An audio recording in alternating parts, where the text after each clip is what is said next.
Aujourd'hui, je reçois Guillaume Baudin, réalisateur du film Vigneron, nous fait le plaisir d'être à Courpierre. Guillaume, bonjour. Bonjour. Est-ce que tu pourrais, on va se tutoyer parce qu'on se connaît depuis quelque temps, est-ce que tu pourrais te présenter pour les auditeurs de Variance FM? Alors oui, Guillaume Baudin, je suis réalisateur et vigneron. Je suis vigneron en Suisse, dans le Valais.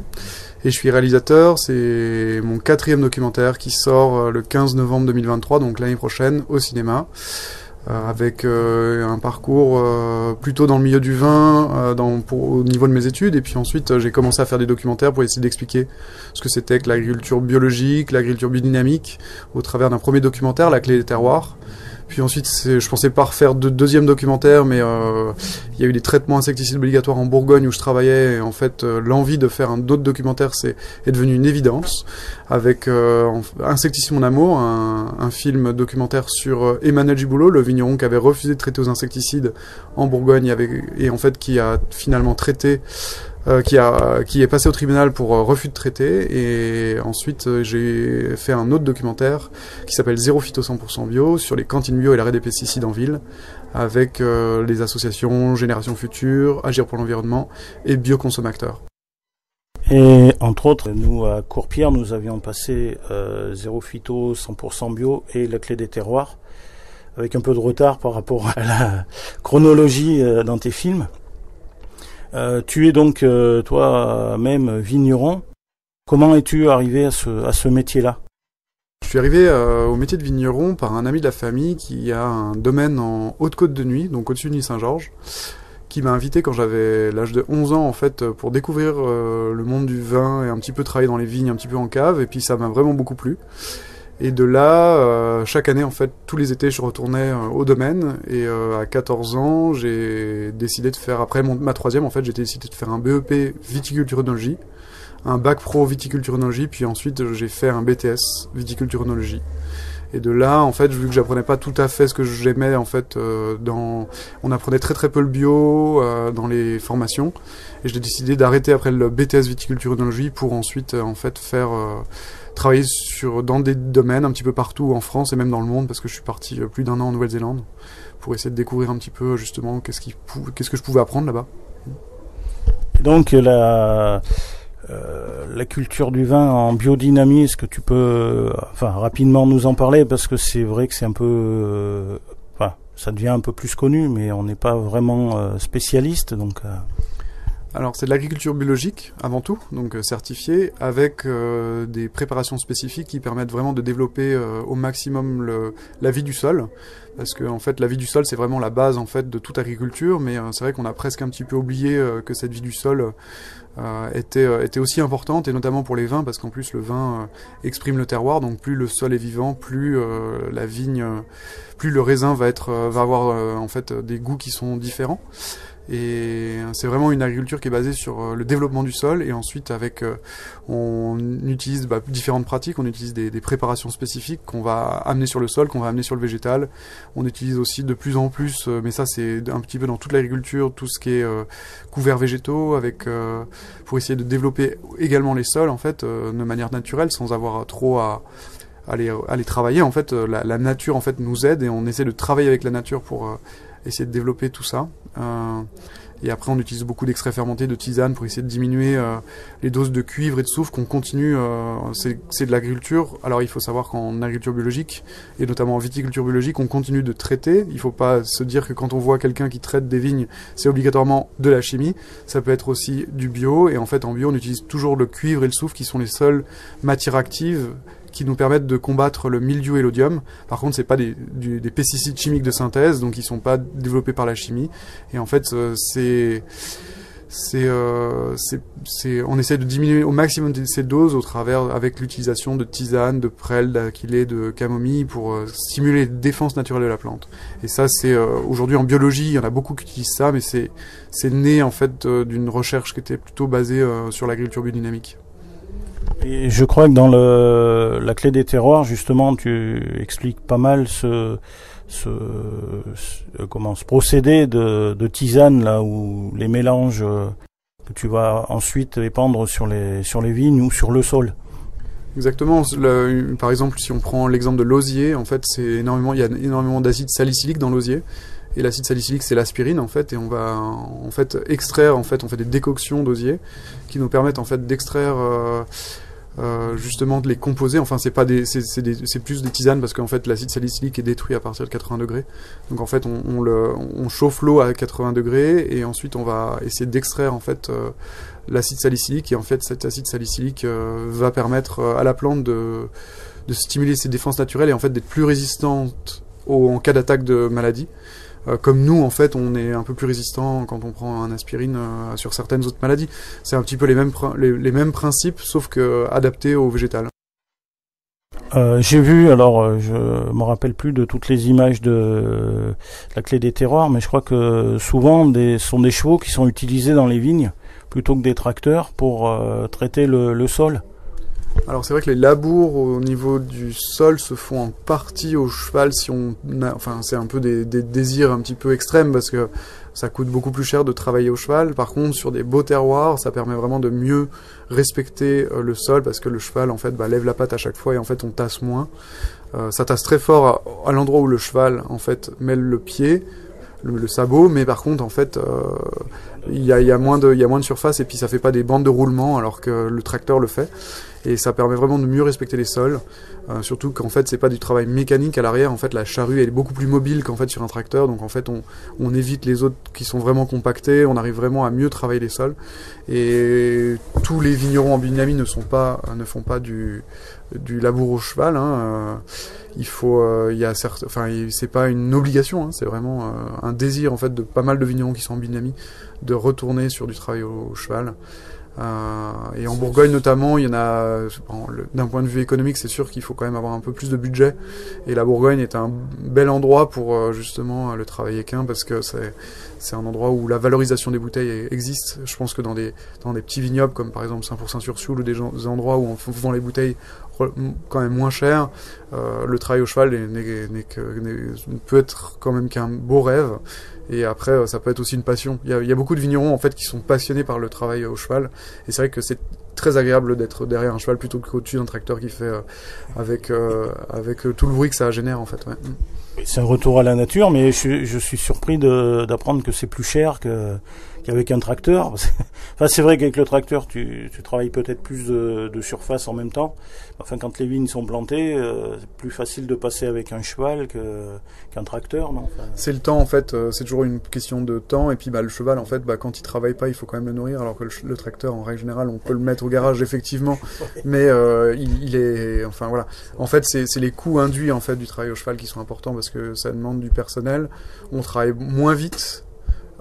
Et on travaille moins longtemps aussi avec un cheval. Donc en fait, les budgets journaliers sont plus importants. Mais après, c'est très agréable et c'est vrai que en fait les coûts, c'est essentiellement du personnel. Et puis peut-être qu'avec l'augmentation du prix du carburant, on verra, on va pouvoir réfléchir différemment. Mais actuellement, ça reste quand même plus cher de faire du travail au cheval parce que on est moins efficace, quoi. J'avais vu un film où le cheval s'était arrêté devant la caméra et il a fait un grand sourire. C'est quand même mieux que de croiser un tracteur, quoi. Le travail avec les animaux, c'est quand même très agréable. Et d'ailleurs, dans Vigneron, le dernier documentaire, on voit beaucoup les vaches. D'ailleurs, dans La Clé des terroirs aussi, parce que les vaches sont vraiment indispensables en fait à l'agriculture. Si on veut fumer justement, enfin refertiliser les sols, en fait, les vaches enfin, on peut faire du compost avec le fumier qui va être en fait redistribué sur les parcelles et qui va vraiment rééquilibrer les sols de manière spectaculaire, ce qu'on n'a pas vraiment avec les autres fumiers d'autres même de chevaux, parce qu'en fait la vache a vraiment les 4 estomacs qui font qu'en fait ça se transforme vraiment différemment que les autres mammifères. Et en fait, que ce soit avoir des vaches sur une ferme, avoir des poules, ou enfin voilà, on ramène en fait du vivant au sein d'une exploitation et on devient un petit peu plus en autarcie que si on est extrêmement spécialisé, comme c'est le cas depuis... comme on a extrêmement spécialisé l'agriculture aujourd'hui, hein. L'agriculture est très spécialisée, que ce soit dans les céréales, dans les vergers ou dans la viticulture. Et il me semble qu'il y a certains mélanges qui sont faits à base de cornes de vaches broyées, non, ou quelque chose comme ça, non? Alors on utilise de la bouse de vache qui est mise dans les cornes de vache parce que ça se transforme extrêmement... Alors la corne de vache en tant que telle est très intéressante, mais c'est vrai qu'il y en a très peu en fait de cornes de vache, donc en fait d'en utiliser de manière un peu conséquente c'est compliqué. Par contre on utilise la corne comme un contenant qui va en fait capter une certaine énergie. En fait la bouse de vache va se transformer à l'intérieur pendant 6 mois et ensuite il va y avoir plus de 500 millions de bactériogrammes dans cette préparation et c'est ça qu'on va redistribuer sur le sol en fait au travers d'une dynamisation, mais en fait c'est un mélange un petit peu qui va permettre en fait à ces bactéries, à ces champignons d'être un petit peu dilués dans un volume d'eau, et ça en fait on va le redistribuer sur le sol pour développer les sols qui deviennent en fait presque autonomes, les sols avec en fait on amène un genre de levain sur le sol pour qu'il puisse se développer lui-même ensuite. Donc c'est un peu le druide de la viticulture là qui va préparer tous ces produits, quoi. Après c'est même pas en fait le but c'est d'être relativement simple pour que ce soit accessible à tout le monde et en fait qu'on soit pas dépendant en fait de grandes firmes. On est plutôt dans l'inverse, c'est-à-dire qu'on essaie de rendre autonomes au maximum les agriculteurs pour qu'ils soient pas dépendants d'achat de matières qui sont extrêmement chères et qui sont vraiment dépendantes d'un marché. Là en fait l'agriculteur il pourrait tout faire lui-même de son côté et ça pourrait très bien fonctionner.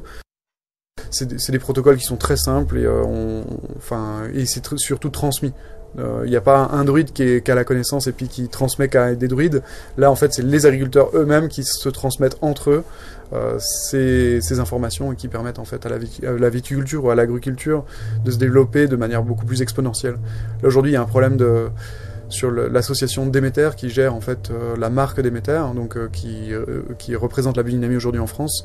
Il y a une augmentation chaque année de 10 à 15% des fermes qui veulent passer en biodynamie parce que justement en fait c'est une agriculture qui correspond à un mode de pensée qui est complètement actuel et même qui est peut-être l'avenir aussi de l'agriculture, parce que plus on est autonome en fait, plus on est résilient et mieux c'est pour l'avenir en fait de notre exploitation. On va changer peut-être un petit peu de domaine, mais alors comment es-tu devenu réalisateur? Ou est-ce que c'est une suite logique ou alors une idée, là aussi, quand tu étais plus jeune, de vouloir réaliser des films, des images? Je faisais bien un petit peu de vidéo amateur comme ça pour m'amuser, mais après de là à réaliser un documentaire pour le cinéma, c'était vraiment un autre projet. Et en fait, un jour, j'ai monté un projet, c'était les Défis Jeunes, pour commencer à tourner un documentaire, et j'ai acheté une caméra et en fait j'ai commencé à tourner mon premier documentaire. Alors c'était des caméras qui valaient un peu cher, donc j'ai vraiment investi là-dedans, et puis ensuite j'ai appris à m'en servir quasiment tout seul. J'ai quelqu'un qui m'a un petit peu aidé pendant une demi-journée juste pour trouver les premiers réglages, et après j'ai fait pas mal d'essais. Il y a eu des images ratées et puis il y a eu des images qui ont plutôt réussi, et de là en fait est né le premier documentaire en fait avec je pense que dans un documentaire, il y a effectivement les images que j'essaie de faire le mieux possible, évidemment.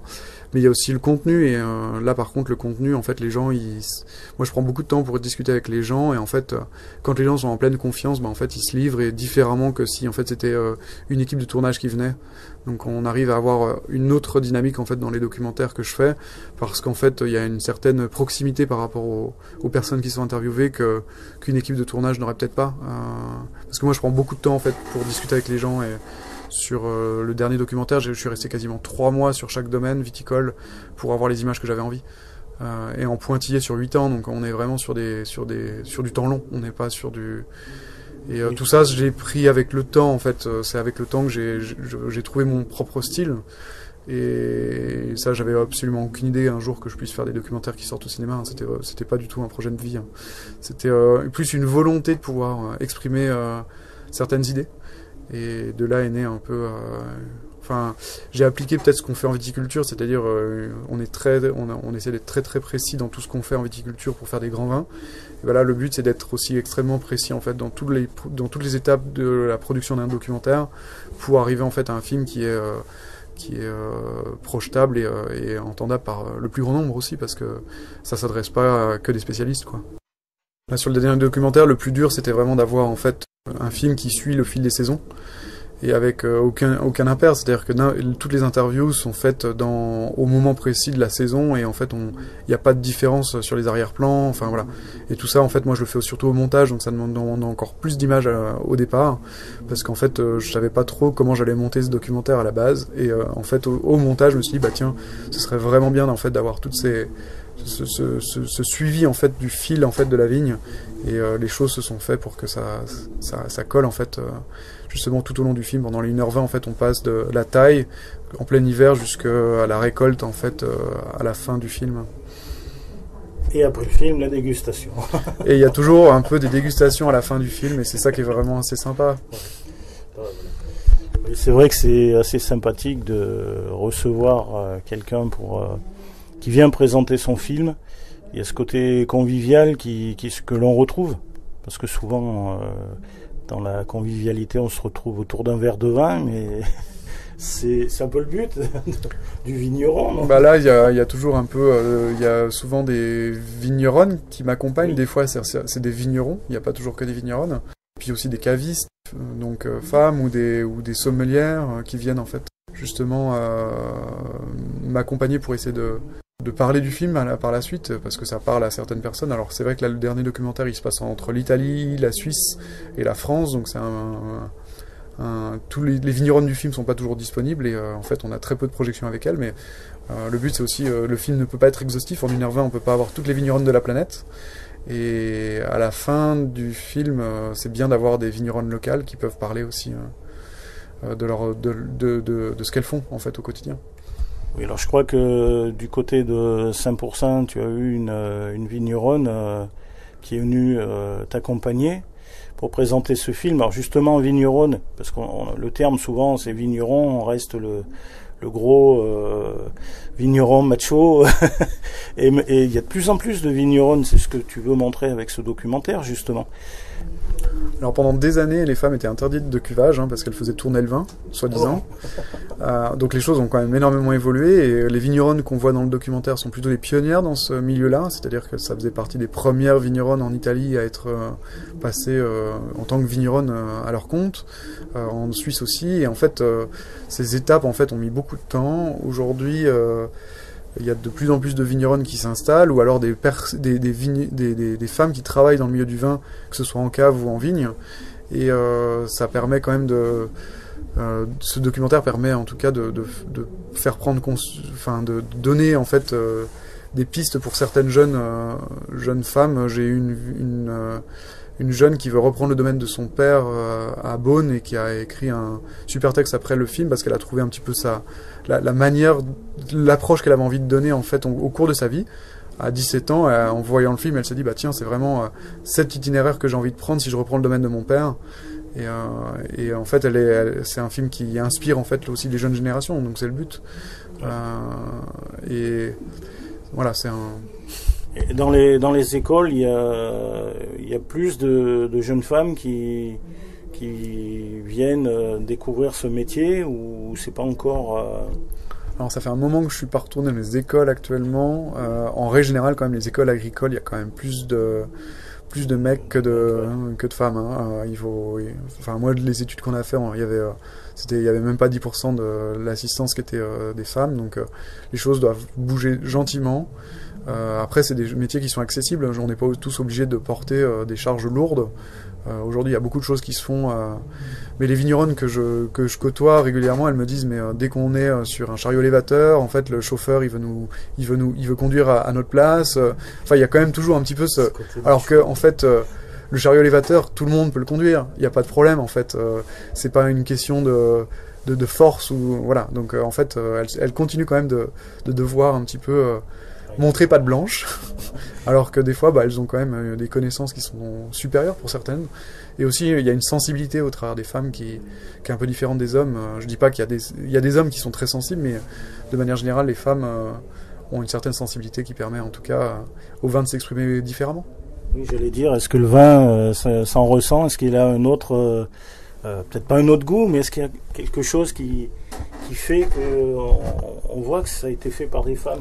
Alors, de manière générale, de toute façon, que ce soit des femmes ou des hommes, dès qu'en fait on met une autre personne sur la même parcelle, sur la même cave, il va faire quelque chose de différent. Donc que ce soit un homme ou une femme. Et en fait, en fonction des sensibilités, on va faire quelque chose d'un peu plus sur la gourmandise, un peu plus dur, un peu plus des vins qui demandent un peu plus de garde, parce qu'en fait c'est des choix en fait stratégiques qui se passent depuis la taille jusqu'à la mise en bouteille. Et en fait tout ça s'exprime par la sensibilité à la personne. Je ne pense pas qu'il y ait les femmes font souvent des vins qui sont quand même assez joyeux, mais il y a des femmes qui sont beaucoup plus dures, et en fait le vin représente souvent la personne qui le fait, donc en fait il y a des personnalités dans le monde des femmes qui sont très dures, et il y a des personnalités très joyeuses. C'est la même chose dans le monde des hommes, et en fait on a les mêmes expressions qu'ont souvent, en fait le vin par contre ressemble à la personne, donc ça va dépendre en fait plus de la personnalité de la vigneronne qui va faire un vin plus ou moins dur que l'inverse. Disons qu'en le goûtant, on peut pas dire c'est une femme qui l'a fait, celui-là. Ah non, alors là, moi j'ai jamais eu l'occasion de faire, d'imaginer en fait que ça puisse être une femme derrière. Non, j'ai jamais eu l'occasion de goûter en fait de cette manière-là.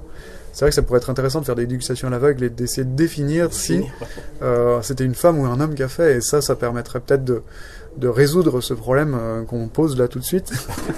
Et finalement, peut-être que, justement, je pense qu'on se rendrait... Enfin, il y aurait des vins beaucoup plus... peut-être, on dit des vins féminins, c'est-à-dire qui plaisent plutôt à un palais de femmes. Donc plutôt sur la gourmandise, la légèreté et tout ça. Alors que des vins beaucoup plus tanniques, souvent, plaisent un peu moins aux femmes. Mais après, ça veut pas dire que c'est fait par des femmes. Voilà. Ouais, c'est ça. Bon. Nous, ce qu'on va faire, c'est qu'on va retourner voir ton film pour se faire une autre idée de ces vigneronnes. Et puis, en tout cas, je te remercie d'être venu jusqu'à Courpierre. Et longue vie à ton film et à toutes tes vignes. Et longue vie à ces vigneronnes. Eh ben merci à toi Bruno de m'avoir accueilli en tout cas à Courpierre depuis le temps que je devais venir, et puis merci aussi à l'association Plein Champ d'avoir organisé une tournée un petit peu sur toute la région Auvergne. Merci.